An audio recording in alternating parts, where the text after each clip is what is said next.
कल रात को जो एक इतना अच्छा निर्णय लिया मोदी सरकार ने कि एक महिला कार्यकर्ता, जमीन से जुड़ी कार्यकर्ता को इतने बड़े पद पे बिठा दिया दिल्ली के, तो ये तो सम्मानीय बात है। मतलब मोदी सरकार जो बातें करती थी नारी सम्मान की, महिला सम्मान की, महिला को सशक्त बनाने की, आज उन्होंने पूरे देश को मैसेज दे दिया। यहाँ पर एक महिला मुख्यमंत्री बना करके कई लोग सोचे थे परवेज साहिब सिंह वर्मा जी का नाम आ रहा था, सिरसा जी का नाम आ रहा था, अन्य लोगों का नाम आ रहा था, लेकिन जब हम बात करते हैं महिला को सशक्त करने की, महिला को आगे बढ़ाने की, एक बात करना और एक करके दिखाना, वो मोदी जी हैं। इरादे नहीं सपनों को बुनते हैं, इसलिए लोग मोदी को चुनते हैं। कहीं ना कहीं ये कहावत जो हमारे दिलों से निकलती थी सच हुई, ये लाइनें आज हम देख रहे हैं कि एक महिला निगम पार्षद, कोई बहुत बड़ा तबका नहीं था, कोई बहुत बड़ा बैकग्राउंड नहीं था, कोई बहुत बड़ी अप्रोच नहीं थी, एक सड़क से जुड़ी कार्यकर्ता, भारतीय जनता पार्टी ने इतिहास रच दिया। बिल्कुल इतिहास रख दिया। और अभी आप देखते जाइए, अभी तो सिर्फ 25 राज्यों से कांग्रेस गायब हुई है, बचे 3 राज्य भी गायब हो जाएंगे कांग्रेस के कार्यकाल से, क्योंकि देश जो है ना वो युवाओं का देश बनता जा रहा है और युवा हर एक चीज को समझ रहे हैं कि क्या उनके लिए आने वाले समय में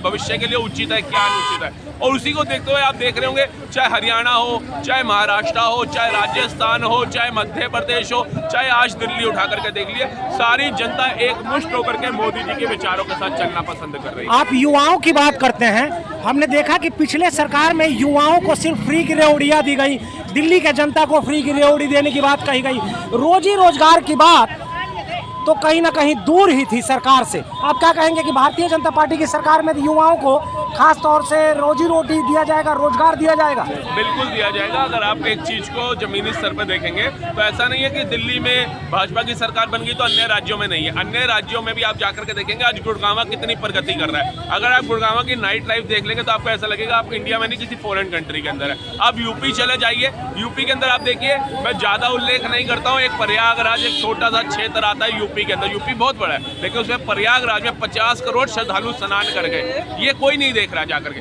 50 करोड़ श्रद्धालु अगर स्नान करने गए तो कोई श्रद्धालु रात को भूखा नहीं सोया, ये कोई नहीं देख रहा। वहां पर सभी ने सनातनी संस्कृति के भव्य दर्शन करें, ये कोई नहीं देख रहा वहां जाकर के। इतने लोगों के लिए वहां पर सुविधाएं मुहैया कराई, चाहे वस्त्र बदलने की हो, चाहे आरती करने की हो, चाहे स्नान करने की हो, चाहे रात्रि प्रवास करने की हो, चाहे वहां तक पहुंचने का मार्ग की हो, सारी योजनाएं उपलब्ध कराई, ये तो कोई नहीं देख रहा। आप जाकर के देखेंगे महाकुंभ आस्था का महाकुंभ बन गया, एक छोटा सा प्रयागराज हमारा, तो कितनी हमारे देश का जो कहते हैं सम्मान बढ़ा। विदेश से जो पर्यटक आए वो स्नान करके गए, वो भारतीय संस्कृति का उत्थान कर रहे हैं। ये कहीं ना कहीं मोदी जी की छत्र छाया है ना। जैसे हमारे परिवार के अंदर हमारे बुजुर्ग होते हैं, अगर वो परिवार को एक लग लेकर के चलते हैं, बुजुर्ग ही घर के अंदर अगर हेड माना जाता है तो हमारा देश कहीं ना कहीं तरक्की करता है। लेकिन जहाँ पे बुजुर्ग की सुनवाई नहीं होती ना, घर में वो घर टूट जाता है। आज नरेंद्र मोदी जी जो एक बुजुर्ग की प्रतिमा वो निभा रहे हैं, उनको देखते हैं उनके साथ कड़ी से कड़ी जुड़ती गई। और आज हमारे को देखने को मिलता है कि भाजपा के अंदर एक जमीन से जुड़ा कार्यकर्ता, मोदी जी कोई बैकग्राउंड बहुत अच्छे परिवार से नहीं थे, गोल्ड स्पून चाइल्ड नहीं थे राहुल गांधी की तरह, एक जमीन से जुड़ा कार्यकर्ता प्रधानमंत्री के पद पे बैठ गया, एक जमीन से जुड़ा कार्यकर्ता गृह मंत्री के पद पे बैठ गया, एक जमीन से जुड़ा कार्यकर्ता ही रक्षा मंत्री बन के बैठा है, परिवहन मंत्री बन के बैठा है। तो ये हमारे लिए गर्व की बात होनी चाहिए कि जो मोदी सरकार है वो जमीन से जुड़े कार्यकर्ता, अगर उसके अंदर हिम्मत है, उसके अंदर एक कहते हैं सपना है देश के लिए कुछ करने का, तो उनको मौका देती है आगे बढ़ने का। लेकिन वही दूसरी सरकारें जो देश को कहती है हम विकसित किया, हमने ये दिया वो दिया, वो परिवारवाद के अलावा कुछ नहीं करती। सरकार के गठन से पहले ही आपने देखा कि यमुना नदी के साफ सफाई का कार्य शुरू कर दिया गया।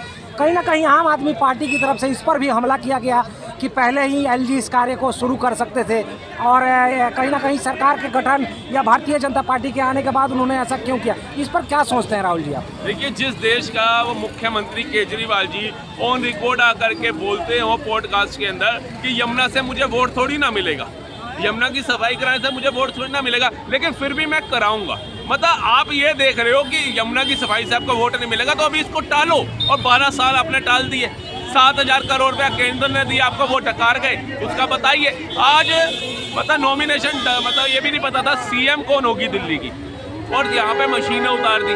आज यमुना की सफाई का कार्यक्रम शुरू करा दिया गया कि आने वाले छठ मैया के पर्व से पहले हमारी यमुना मैया स्वच्छ हो जानी चाहिए। दिल्ली वालों को स्वच्छ पानी मिलना चाहिए, और ये दिल्ली वालों को नहीं मिलेगा। मेरे को तो लगता है केजरीवाल के घर वाले भी खुश होंगे कि कम से कम अब हम स्वच्छ पानी पी पाएंगे, साफ हवा में जी पाएंगे। उनके जो बुजुर्ग माता पिता है, कहीं ना कहीं उनकी जो आयु थी वो बढ़ गई होगी, वो अंदर से खुशी की लहर में होंगे कि हमारा निकम्मा बेटा दिल्ली नहीं के कर पाया। लोगों को अब एक पर एक वाली फ्री की सुविधा बंद हो सकती है या बंद हो जाएगी, भविष्य में नहीं मिलेगी, इस पर क्या कहेंगे बिल्कुल आप? होनी चाहिए। जो दिल्ली के बुजुर्ग माँ बाप थे ना, जो पेरेंट्स थे, उन्होंने भी वोट दिया था केजरीवाल को, ये सोच के कि भैया हमारा बिजली का पैसा बच जाएगा, हमारा पानी का पैसा बच जाएगा। लेकिन उन्होंने वो तो बचाया अब 200-500 रुपए के चक्कर में, लेकिन उनको ये नहीं पता था ये 200-500 रुपए के चक्कर में हमारा बच्चा शराबी बन गया। वो जो बेचारा शराब की तरफ देखता नहीं था, आज बाय वन गेट वन लेकर के पी के आ रहा है। मेरा घर वाला जो क्वार्टर पी करके आता था, आज वो बोतल से कम बात नहीं कर रहा। केजरीवाल जी कहाँ जाएंगे अब दिल्ली से? अब केजरीवाल जी जाएंगे अब मुझे लगता है हिमालय की पहाड़ियों में, क्योंकि राम जी को नकारा था उन्होंने और चुनावी हिंदू बने थे। अब मुझे लगता है कि अपने पापों का निवारण करने के लिए उनको तपस्या में लीन हो जाना चाहिए, क्योंकि पंजाब के अंदर पंजाबी तो उनको घुसने नहीं देंगे, क्योंकि वहाँ पगधारी सीएम बन सकता है। भगवंत मान इनसे ज़्यादा तेज चलाक बंदे हैं, एक्टर रह चुके हैं पहले, उन्हें पता है कि अब ये मेरी गद्दी की तरफ आएगा, वो पहले इनको नकार देंगे। और कोई राज्य इनको एक्सेप्ट करके राजी है नहीं। तो जब इनका चरम पे थे, जब दिल्ली में हाहाकार मचा था इनके नाम का, तब इनको किसी राज्य ने एक्सेप्ट नहीं किया। तो आप सोच सकते हैं कि भैया अब इनको कौन एक्सेप्ट करे। चलिए, धन्यवाद।